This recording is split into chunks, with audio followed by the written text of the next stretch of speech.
Long final before it finished, but a couple plays in it. Second quarter in a 10-0 game. Patrick Mahomes trying to make a play, doesn't see the birthday boy, Cooper DeJean, going the other way, catching a block, one unwilling tackler, and DeJean is in a massive moment in what became a runaway for the Philadelphia Eagles in the second half. Could just run the clock out on 1st and 10. Little play action pass deep downfield. Hurts to Smitty. And the party was on. Philadelphia, your Super Bowl 59 champions, 40-22. Disbelief for the Kansas City Chiefs. Celebration in Philadelphia. From the doorstep of three-peat to unthinkable defeat, the Eagles are your streak stoppers and your champions in Super Bowl 59.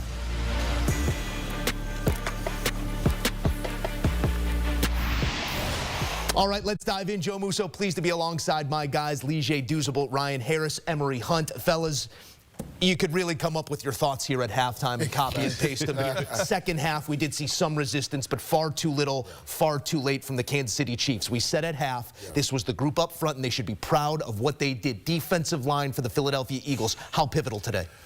Massive. They essentially, from the very first whistle, set the tone for this game. Josh Sweat, Milton Williams. We didn't hear Jalen Carter's name a lot. That's because he was double-teamed a lot.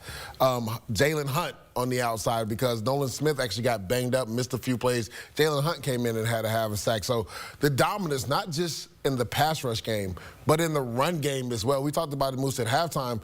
I believe the Chiefs had 3 carries for 3 yards. And I told you that was a key for me in this game. When the Philadelphia Eagles only had 6 or 7 guys in the box, were the Chiefs going to be consistent in trying to run the football? Even when they tried, it didn't amount to much, right? So that was the key. They punished the Chiefs' offensive line, and that's how they won this game. They out-physicaled them. It was multiple players from different angles, which means that you can't schematically stop it. And then Cooper DeJean's interception. I know it's just one little play, but that put Patrick Mahomes in a place we haven't seen him in a Super Bowl ever. He was gun-shy. He wasn't able to make the throw. His eyes were down on the defensive line. That's all you got to say. The Eagles' defensive line played so well, Patrick Mahomes wasn't looking downfield. I mean, that is what happened. But Cooper DeJean's early interception for a touchdown really just separated these two teams, and it never became close after that. And to build further on that, when you go even further back, outside of Cooper DeJean, you look at what these guys did in the secondary in terms of we barely saw Darius Slade called his name, so that means he was locking down coverage. Quinyon Mitchell, we even called his name because he was locking down coverage. And Avonte Maddox probably had the biggest play of the second half with the 4th down stop, playing the out route perfectly, knocking the ball away. And to me, every level of this defense did a great job. You guys talked about the defensive line, stopping the run. The linebackers did what they need to do. Zach Bond had an interception. In the secondary, we just spoke about taking a lot of big plays away. So this was a complete game, dominant game from the defensive side of football for Philadelphia. A second Lombardi for the city of Philadelphia and for the Eagles as they become the first team since the 1985 Bears to tout a top 2 rushing attack and a top 2 total defense. It really played itself out in this game, and I think you said an important word, Ryan, physicality. That's been the calling card of this Eagles team, but did you expect to see such a lopsidedness in that aspect of this game, the willingness at the point of attack? Did not expect to see that lopsidedness. And conversely, when these two teams faced off in the last Super Bowl, it was the Chiefs that were knocking the heck out of the Eagles. But clearly the Eagles watched that film, were talked about in terms of the physicality in their meeting rooms. But it wasn't just on defense, fellas. I mean, this was on offense, too. The offensive line for the Eagles were dominating all game. Receivers creating separation. That's what you need in big games. They took that task and that challenge to be more physical than the Chiefs who have been here, and they succeeded in a big way. I mean, it's funny when you look at a team just getting physically dominated on both sides of the ball, offensively, defensively, and the Chiefs usually have the best counter in football, but we didn't see them have a counter or an answer for anything that was going on.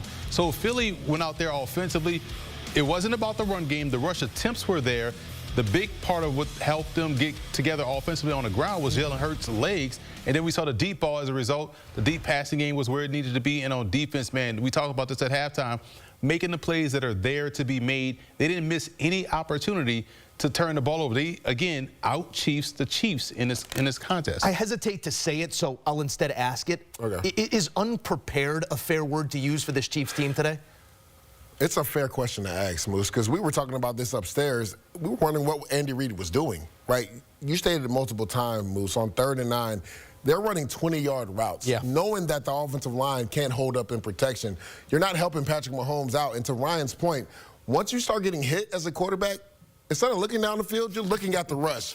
And Patrick Mahomes was looking at the rush this entire game. So this game, you know what it reminded me of, fellas? It reminded me of the 2020 Super Bowl. Because that's the same way the Chiefs lost versus Tampa Bay Bucks. They got out physical at the line of scrimmage.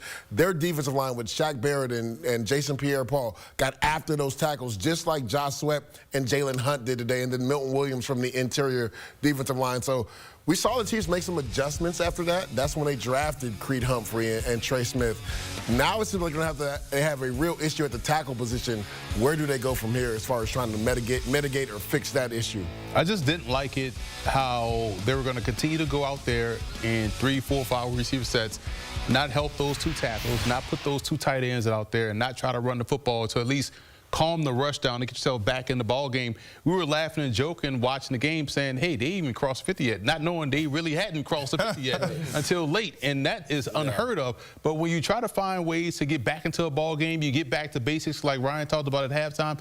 We didn't see the Chiefs do that. They just went ahead and tried, hey, we're going to find a way to make a way with our shotgun offense and our 4 wide receiver sets, and the Eagles just teed off on these guys, play in, play out. Plenty to sink our teeth into as it pertains to the Chiefs' failures in this game, but this is a celebration of the game we love and a celebration on this day of the Philadelphia Eagles. I think it also changes the way we say the name Jalen Hurts. Spectacular again on a Super Bowl stage. Comes up short in his last against the Chiefs, but gets the confetti this time. Ryan, when you take a look at the numbers and beyond those numbers, the performance, that steadiness that he's been for his team all season long, what stood out to you in the way that Jalen Hurts picked apart the Chiefs in this one? Perseverance and payback. He was clearly going to persevere through the past loss in the Super Bowl. He said he'd be back. They are back, and they won. He needed a couple pieces around him, but he also made key plays at key moments, running the football, pinpoint passing. That throw to Devontae Smith, that was the dagger. That was the nail in the coffin. But he was ready for that moment. The game wasn't too big for him. He matured in a huge way in just a short amount of time. And yes, he had Saquon Barkley, but this was Jalen Hurts' game. I'd be surprised if he's not named the MVP. He played his best. And think about this. The quarterback that benched him in college got to watch that. Wow. And the quarterback that beat him in the Super Bowl previously got to watch him win. That's payback and that's perseverance. That's Jalen Hurts. To me, the biggest thing that I took from Jalen Hurts' performance was after throwing that interception, right, only up 7-0, the Chiefs could have had all the momentum, right? He never wandered, right? His confidence didn't lag. You talked about it, Ryan, the big pass plays down the field to Devontae Smith. Even when his defense turned it over for him, the crosser to A.J. Brown, just knowing where to go with the football. But I think the biggest thing that he did is when Steve Spagnuolo continued to send pressure, he had some struggles in the first half, was him being able to get out of some trouble and use his legs and scamper and get first downs on pivotal 3rd downs to keep the offense out there on the field. It was almost like a copy and paste from what he did 2 years ago. He did have the 1 turnover 2 years ago. He had it this game, but it was the way he responded and bounced back. The pivotal plays on 3rd downs to keep his offense on the field and the big-time throws down the field. Everyone talks about, oh, well, a quarterback has it, but they can't quantify it. But you know it when you see it. Hurts has it. We've seen it time and time again. A guy that got benched in college, came back, didn't transfer, got better when he got his opportunity, but when they needed him the most, he stepped right in the SEC title game and got them that win against Georgia. Then we saw him go to Oklahoma, finish 2nd in the Heisman Trophy to Joe Burrow, go to the NFL, have to start as a backup. Now he's in the starter, 2 Super Bowls, got a Super Bowl victory. But in this ball game, overcoming the adversity of throwing the interception, and the biggest thing that I took away from here is that he knew where to go with the football every time. He had an answer for everything that was thrown at him, and he took what the defense gave him. He didn't try to go big game hunting like a lot of quarterbacks do. He really was able to work himself down the field, and then ultimately the big plays came. From your mouth to their ears, Super Bowl MVP Jalen Hurts here. Oh, yeah. Come on, hey, we made your money tonight. Baby. This table made your money tonight. This fella's cleaned up. If you were watching pregame, if you weren't, you know where to find us here on CBS Sports HQ. So much more to dig into here. And immediately from, that talking out of the side of the mouth about Jalen Hurts, a lot of that same can be said about the head coach and Nick Sirianni, who they who they just might have tried to fire again. Not after this one, but it has been up in the air. It has been touch and go at times, and these are the types of days that define careers. What impressed you about, like we said on the other side, the game plan here from Sirianni? I would say he probably had a lot of pressure after being here 2 years ago, not getting it done, the redemption to get it done this time. And you talked about it, Moose. It was just like every other week they were trying to fire this guy, right? 2 years ago, he goes to the Super Bowl. They start 2-2 this year. They're talking about at the bye, he might get fired. I'm like, this guy's been to the playoffs every single year. You know how many teams would pray to get a coach that takes them to the playoffs every single year? And then we talked about this on the pregame show, the personalities on this team. For him to be the CEO, to keep everybody together. We saw A.J. Brown kind of have a tiff with Jalen Hurts on the sideline. Well, in that next game, A.J. Brown goes for nearly 100 yards, and Jalen Hurts throws for nearly almost 300 yards versus the Pittsburgh Steelers. For him to keep this group together with all the personalities, Jalen Carter, right? Jalen Hurts, who wants the ball, Saquon Barkley, A.J. Brown. It takes a special head coach to keep all those personalities together for a common goal. And Nick Sirianni proved that he's a really good coach. It shows you that there's no one way to find a head coach. And everyone coaches differently. And this is his way. It works for that team. Will it work for all 32? Who knows? All the other 31? Who knows? But for Philly, they got the right guy. He was able to strike the right chords and get this team playing on one accord, going in the right direction. So, yes, he's an outstanding head coach. He's the happiest person in that locker room because if he loses this game, how do you keep a locker room when you lose 2 Super Bowls in 3 years? So now he doesn't have to worry about any of that. Now he's worrying about where he's eating dinner, what time the parade is, and this is the kind of conversation Nick Sirianni wouldn't let himself have until right now. And so for him, there's less worries, more joy, and now more buy-in next year without having to do anything because you're going to be talking about when you're getting your rings. You know, we had 2 weeks to do it as we're trying to design game scripts that we see victorious on both sides. And it was hard to look at an Eagles game script that didn't have Saquon Barkley totaling something in the triple digits. Finishes with 57 rushing yards and plenty of that coming sort of amassed. I won't call it garbage time, but overtime. It wasn't what they leaned into and still so dominant. How were they able to remain so multiple, Emory, in your eyes offensively today? Because he's such a dynamic player that you had to account for him as a receiver,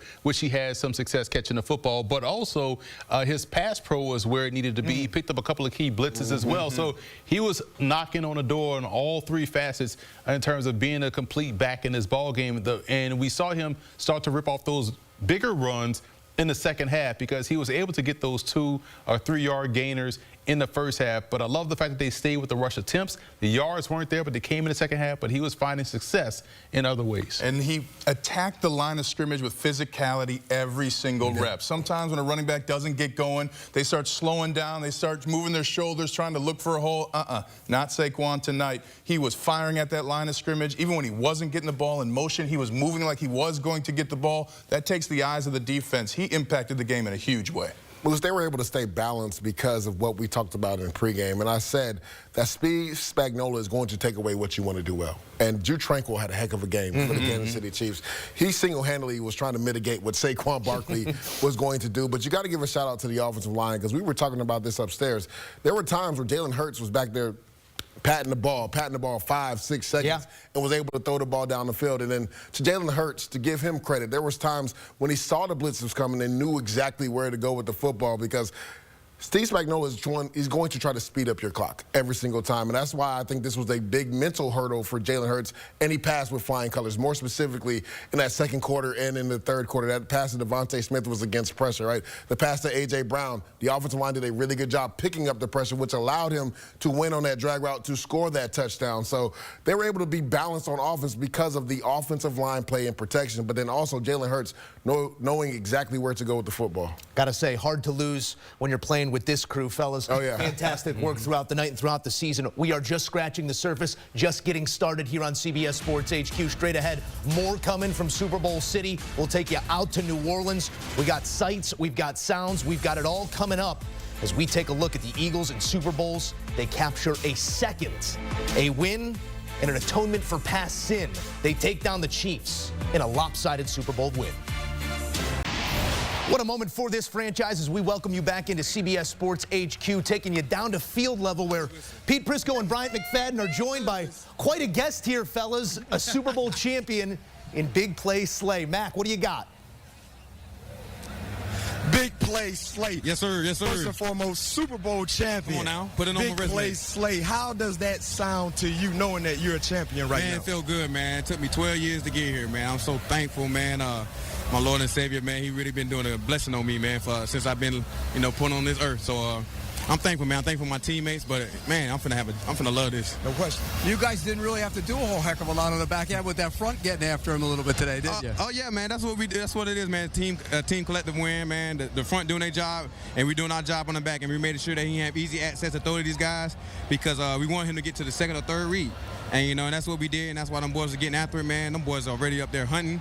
And, man, my boy Sweat was out there going crazy. The whole D-line, you know. They know, so we appreciate them boys. No. At what point, now, granted, the game is over, Slay. Yeah. So I know sometimes when you're prepping for guys, you want to keep things internal. Yeah. It's over now. Yeah, it's over. What was the game plan coming into this game that you guys felt like you could dominate the great Pat Mahomes, especially with the guys up front? What was the game plan? To make sure we play two plays. With his ability to extend plays every game, we just made sure we play two. We knew what routes combinations was coming, but what we know watching on film a lot is that when the routes canceled out, them guys do a great job of plastering and finding them. And Mahomes do a great job finding them guys. He did made a great play back in the end zone with throwing it to number one on the scramble drill. And he got that ability to do all that stuff. So he just made sure hey, stay around them, and just finish plays.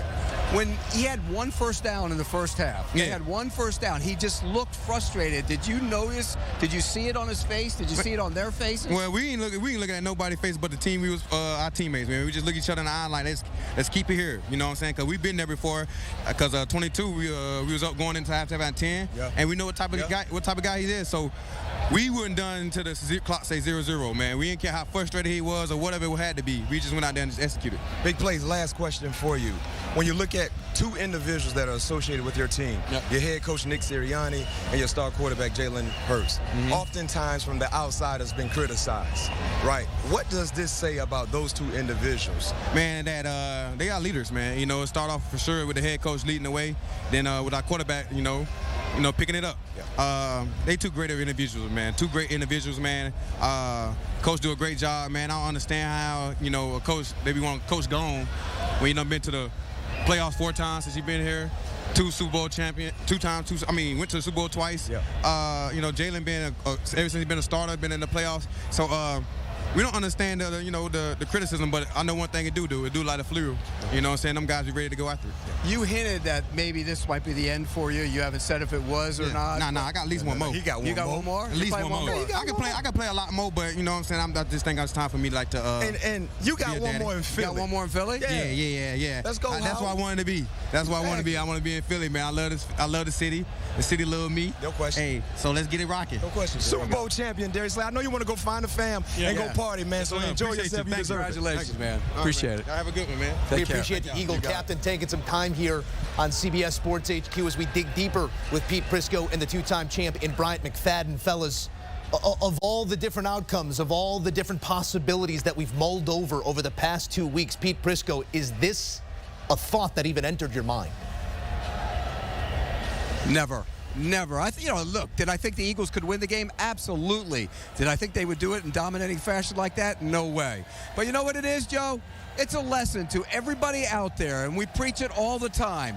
There's only so many big people who can play this game and play it well. And if you have on both the offensive and defensive lines, you're going to win a lot of football games. And we saw that play out on this field behind us tonight. And one thing that I noticed, Joe, from start to finish in this ball game was the gap in talent. The talent in favor of the Philadelphia Eagles. That showed up in the first quarter when you look at the young stars, Jalen Carter, Nolan Smith, veterans like Josh Sweat. Those guys won their one-on-one matchups. And it made the guys in the second and third level, like you said, their jobs were easier because they didn't have to bring any extra hats to put pressure on Pat Mahomes. And that was one of your keys, being able to put relentless pressure on Pat Mahomes, only rushing 4 and dropping everyone back into the throwing lanes and minimizing those passing opportunities. They did a great job in doing that, and they just dominated from start to finish. And I, for one, felt like, Joe, when I watched this game, and me and Pete, we watched it together, I was waiting for that Pat Mahomes magical moment to kind of surface. Because I said before this game, will we see another slow first half start by the Kansas City Chiefs? Because remember, in the previous 2, We saw that. Pete said, no, we won't. But we saw it, and then I was waiting, Joe. I know you were waiting. It never happened because the sense of urgency was there, and the Eagles, they never took their foot off the gas. Joe, when you can rush 4 people and 4 people only and get that kind of pressure, you're going to win a lot of football games in the National Football League. There was an apparent talent disparity here between these two teams, and maybe a disparity in preparation as well. One team comes out with the hair on fire. The other, as you said there, never really got the engine to turn over. But I know you just gave credit to Jalen Hurts with big play Slay and the head coach and Nick Sirianni, but that talent deficit that we talk about, maybe that goes one higher here in the job that Howie Roseman did in putting this group together. I want to read you some names that were not there 365 days ago. Saquon Barkley, Vic Fangio, Kellen Moore, Zach Bond, Quinyon Mitchell, Cooper DeJean, C.J. Gardner-Johnson, Mekhi Becton, all first year here with the team and all big parts of this championship DNA. How do you put into words the job, the construction of this group, Pete Prisco? Well, Howie's done a great job. I mean, look, he's been in the Super Bowl. He's won Super Bowls. But this team, the way it's been structured and the way they put it together, with the offensive and defensive lines being the key to it, I mean, that tells you. But you look around, look, Milton Williams, free agent. Josh Sweat, free agent. Got a lot of guys who are free agents. He's got a lot of work to do. But you know what? He put the team together, and he did it with the mind being beat people up, and they played bully ball tonight. All right, Pete, it's just me and you right now. B-Mac, can you go get us A.J. Brown? I'm going to talk with Pete here for a second. You're going to go grab us A.J.? Hold on, somebody just say, I hear you, I can hear you, but I'm looking too, so just know I'm paying attention. But as the player's moving around, I'm trying to circle. But to Pete's point, Howie is like the mad scientist. When you look at him, he looks so innocent and pleasant. But when he's in that meeting room, when he's dissecting film and trying to add talent, he goes into beast mode. Think about the guys you just mentioned, Joe. But think about some of the other guys they drafted and developed. Jalen Hurts of the world, the Josh Sweats of the world, brought in Darius Slade. You look at some of the guys on the offensive line, Landon Dickerson, Cam Jurgens, Jalen Carter. All of these guys are draft picks. So when you draft right, but most importantly, you develop, you become a solid organization. And that's what we're seeing with the Philadelphia Eagles. That's what we've seen over the last few years. And Howie has this ability to identify talent, but also get the right individuals in the building to develop talent. Because when you hit on draft picks, you win. When you miss on those hits, you will lose. And it's a big win here in Super Bowl 59 for the Eagles. A final thought here, Pete. We know Darius Slade just weighed in with what he thought his quarterback meant to this team. But what does this moment mean to this quarterback? Because there's one thing winning a Super Bowl. There's another one taking down what will be an all-time great in Patrick Mahomes. Reminds me of Eli Manning and the wins over Tom Brady. What does this moment mean for the way we say the name Jalen Hurts, Pete? Yeah, and again, there were a lot of people who still were questioning Jalen Hurts. Remember, on into this playoff run, he wasn't putting up big numbers, and he was holding the football, and people were wondering if he's playing the same type of football. Well, I think he answered those questions tonight out on this field. He was outstanding. He ran the ball. He was precise with his passing. He made one bad throw, bad read. I mean, it was actually a pretty good read. He had a one-on-one. He just made a bad throw. But he played outstanding. He deserved to win the MVP, and I think he quieted a lot of critics with his play today. Being able to do what he did on the biggest stage against that guy, that's telling, B-Mac. Joe, I remember about a month and a half ago, we were in the studio, and I addressed some of the fans that were critical on Jalen Hurts. Stop. Jalen Hurts can play football. And the unique thing that I love about Jalen Hurts, even when he's not the catalyst of their success, like when Saquon is taking over, he doesn't complain. He doesn't pout. He's not a distraction. He goes about his business as a professional because he wants to win. But if you need him to get into that fast car and pick up the pace and do numbers, he could do that. He's shown the ability to do that. And one thing about Jalen Hurts, everywhere he's been, he's won. Everywhere he's been, he's won. And he's the catalyst of what this entire team, the mentality is, a selfless group that wants to win and hoist that sticky Lombardi. And Pete, they're holding it right now. You know what? Think about that. They held Barkley under 3 yards of carry, and it didn't matter. That's how good Jalen Hurts played today. Well, we appreciate you guys so much. Work to be done, I'm sure, out there for our field producer, Bryant McFadden, who's working the crowd right now. Pete Prisco, 36 Super Bowls, a tip of the cap to you as we hoist another Lombardi here on CBS Sports HQ. Thank you, fellas. That's my guy, B-Mac. That's my guy, B-Mac.